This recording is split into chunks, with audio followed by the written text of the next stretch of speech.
Hello दोस्तों, आपका स्वागत है हमारे चैनल में। आज का जो टॉपिक है उसका नाम है जिका वायरस इन्फेक्शन प्रिवेंशन मैनेजमेंट। मतलब प्रेग्नेंट वूमन में अगर जिका वायरस का इन्फेक्शन हो जाए तो उसका प्रिवेंशन मैनेजमेंट कैसे करेंगे, इसके बारे में आज डील करेंगे। बैकग्राउंड: 1 फरवरी 2016 को WHO अनाउंस किया कि कुछ एरिया में क्या हो रहा है, बहुत सारे बच्चों को माइक्रोसिफेली देखने को मिल रहा है। पहला। दूसरा क्या है, अदर न्यूरोलॉजिकल डिसऑर्डर रिपोर्ट हुआ ब्राज़ील में। ठीक है, ये इंटरनेशनल कंसर्न बन गया। कुछ कंट्री में भी रिपोर्ट हुआ कि अब माइक्रोसिफेली या गुलियन बेरी सिंड्रोम के केसेस ज़्यादा हो रहे हैं। ठीक है, इससे पता चला, लोगों ने खोज चालू किया तो पता चला अच्छा जिका वायरस आउटब्रेक हो चुका है। ठीक है, ये कॉजुअल रिलेशनशिप होता है जिका infection during pregnancy and microcephaly का। मतलब कि अगर माइक्रोसिफेली मेनली प्रेग्नेंट वूमन में देखा जाता है, उन प्रेग्नेंट वूमन में ज़्यादा देखा जाता है जिनको जिका इन्फेक्शन होया हुआ रहता है। ठीक है, तो जिका वायरस है क्या? ये एक मस्कीटो बॉर्न वायरल इन्फेक्शन है जो मेनली जिका फ्लैवी वायरस के कारण होता है। किसके कारण? फ्लैवी वायरस के कारण होता है। ट्रांसमिशन मेनली ब्लड के थ्रू होगा, जैसे कि मच्छर आपको काट लिया, आपका वो मच्छर किसी और को काट लिया तो उसके थ्रू फैलेगा, या माँ से बच्चे के में जाएगा। ठीक है, या सेक्सुअल कांटेक्ट से होगा, या लेबोरेटरी एक्सपोजर से होगा, ब्लड ट्रांसफ्यूजन से हो सकता है, ऑर्गन टिश्यू ट्रांसप्लांट से हो सकता है, फर्टिलिटी ट्रीटमेंट, ब्रेस्ट फीडिंग, ये सब से मेनली फैल सकता है।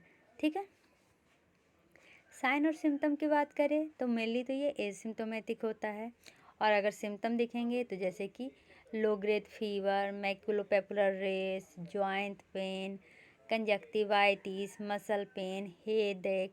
और ये जो मच्छर है ना, वो मेनली डे टाइम में काटता है। ठीक है,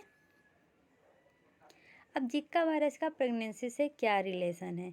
जिक्का वायरस पास करता है प्रेग्नेंट वुमन से फीटस में, एक तो प्रेगनेंसी के टाइम में और दूसरा टाइम ऑफ बर्थ में। ठीक है, ये ब्रेस्ट फीडिंग से भी फैलता है। यहाँ पर देखिए लिखा हुआ था क्या, कि ये ब्रेस्ट फीडिंग से भी जाता है। ये प्रोबेबल है, ज़रूरी नहीं है जाए लेकिन जाता है। जो जिक्का इन्फेक्शन है वो मेनली कॉज करता है माइक्रोसिफेली का। क्या का? माइक्रोसिफेली का। और भी अदर ब्रेन डिफेक्ट, जैसे कि eye defect, hearing loss, impair growth and foetal loss. कुछ जो इन्फेक्टेड प्रेग्नेंट वुमेन होते हैं ना, उनमें ये एविडेंस होता है। किस लिए? तो मतलब कि प्रेग्नेंट वुमेन में ये ज़्यादा समय तक रह सकता है, जो इंक्यूबेशन पीरियड होता है उससे ज़्यादा समय तक रह सकता है।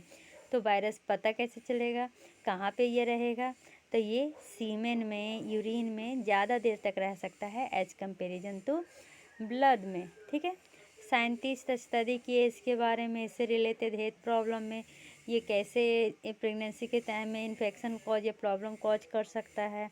ठीक है, लेकिन अभी तक इन्फेंट में ब्रेस्ट फीडिंग से जाए ऐसा कोई ये प्रूफ नहीं है, लेकिन प्रोबेबल कहा जाता है कि शायद जा सकता है। ठीक है, अब ऐसा भी एक एविडेंस नहीं, कभी मान लीजिए किसी वुमेन को बचपन में क्या हुआ था, जिक्का वायरस हुआ था, तो बाद में प्रेग्नेंट बनी तो वो उसका जो जिक्का वायरस का माइक्रोसिफेली है वो बेबी में जाए ही। ऐसा भी कोई एविडेंस अभी तक नहीं मिला है। कि कौन टेस्ट करता है?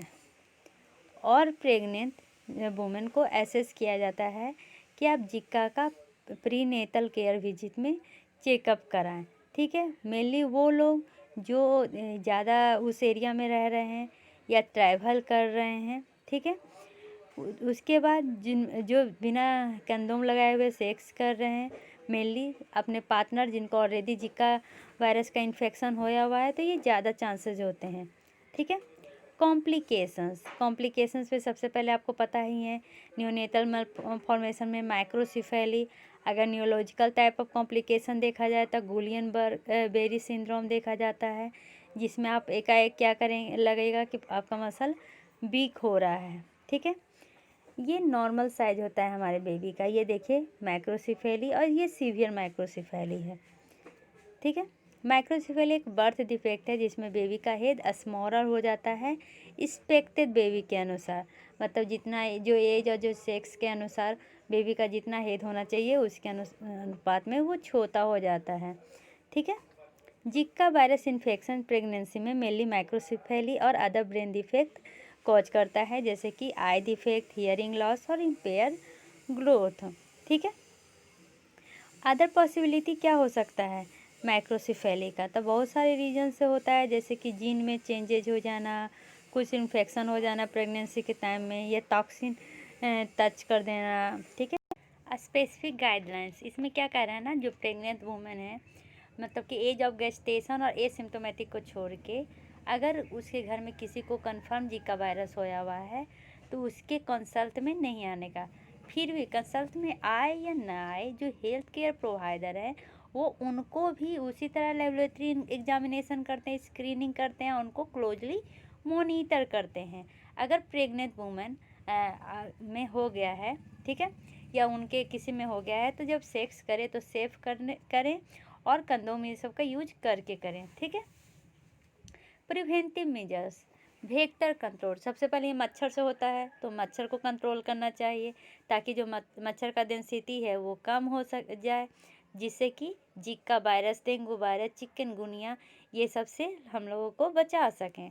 ठीक है। जैसे कि पानी कहीं पे कंट्रोल होने ना दें, अगर पानी ये कलेक्ट होने ना दें, पानी कलेक्ट हो गया है तो वहाँ पर वो पेस्टिसाइड्स डालें, इस तरह से कंट्रोल करेंगे।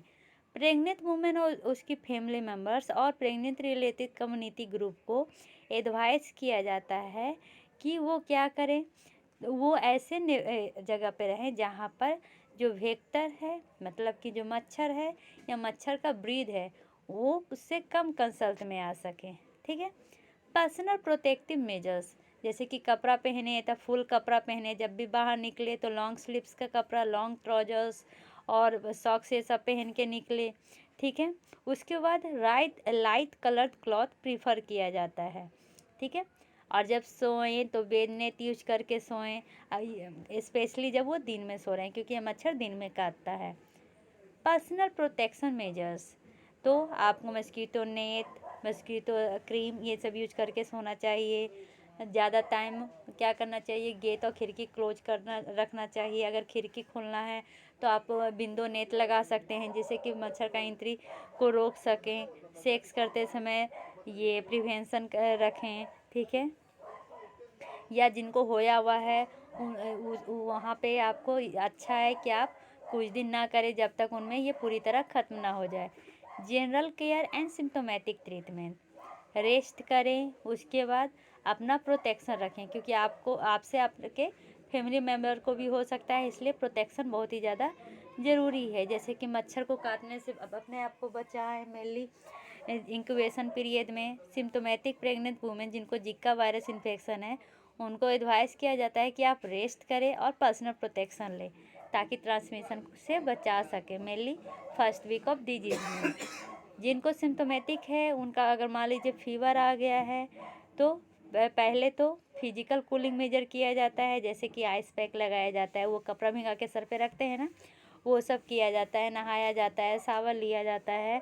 उससे भी ठीक नहीं हुआ तो फिर हम पैरासीटामोल, जिसको एसिटामिनोफेन कहते हैं, वो भी देंगे। लेकिन कभी भी एनसिड और एस्पिरिन नहीं देंगे जब तक कि ये रूल आउट ना हो जाए कि ये क्या नहीं है, ये डेंगू नहीं है। ठीक है। हेडेक हो सकता है तो उसके लिए एसिटामिनोफेन दिया जाता है। ईचिंग हो जाएगा तो उसके लिए टॉपिकल एप्लीकेशन किया जाता है।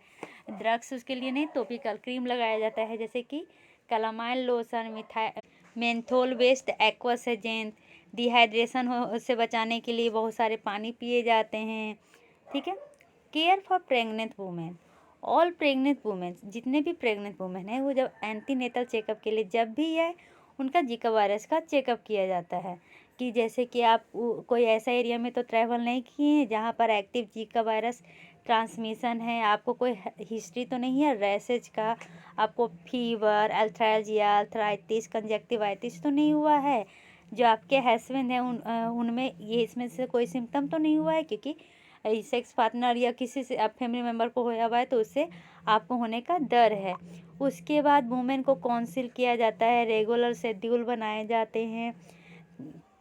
उसके बाद बर्थिंग सेंटर डॉक्टर को ये ध्यान देना चाहिए कि उनका एरिया जो है वहाँ पे ट्रांसमिशन इसका एक्टिव तो नहीं है।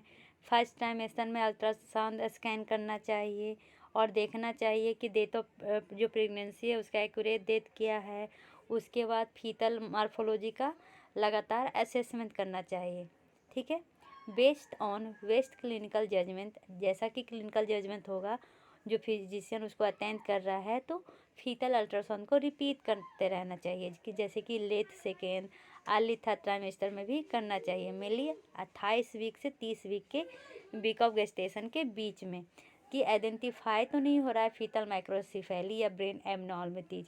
ठीक है, मदर जो इन्फेक्टेड हैं या जो फीटस जो अफेक्टेड होता है, अगर निगेटिव जिंका वायरस हो भी गया तब भी, तो मेनली उसमें नॉर्मल अल्ट्रासाउंड एग्जामिनेशन देखने को मिलता है। इसलिए मेनली 28 वीक से 30 वीक तक क्या करते रहना चाहिए, अल्ट्रासाउंड करना चाहिए। एडिक्वेट काउंसलिंग, उन्हें सही से समझाना चाहिए। ठीक है, अब देखते हैं कि ब्रेस्ट फीडिंग से क्या लेना देना है। Mainly newborn should be started on breast feeding with in 1 hour after birth. अगर किसी को जिका वायरस भी होया हुआ है फिर भी विद इन 1 आवर क्या करना चाहिए, ब्रेस्ट फीडिंग स्टार्ट कर देना चाहिए। एक्सक्लूसिव ब्रेस्ट फीडिंग करना चाहिए 6 मंथ तक। एडुकेट टाइम, सेफ और प्रॉपर फीडिंग करवाना चाहिए।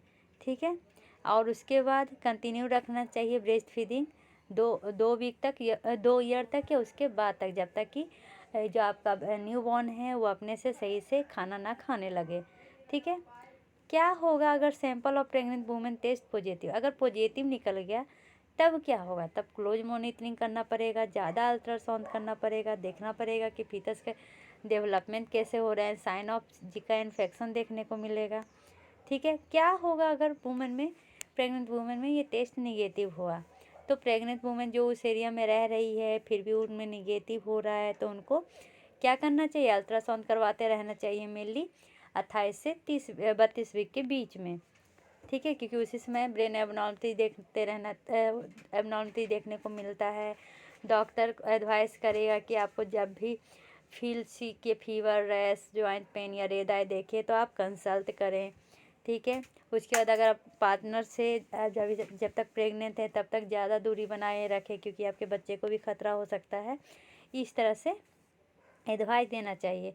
क्या होगा अगर जो टेस्ट होगा वो इक्विवोकल होगा, नहीं पॉजिटिव नहीं निगेटिव, तो ये टेस्ट को फिर से करना चाहिए। ठीक है, उसका ज़्यादा डिपेंड करना चाहिए अल्ट्रासाउंड और अदर टेस्ट पे, और मॉनिटर करना चाहिए प्रेगनेंसी को। इसी के साथ ये पीपीटी खत्म होता है। आशा है आपको समझ में आया होगा। समझ में आया तो लाइक और सब्सक्राइब करना ना भूलें।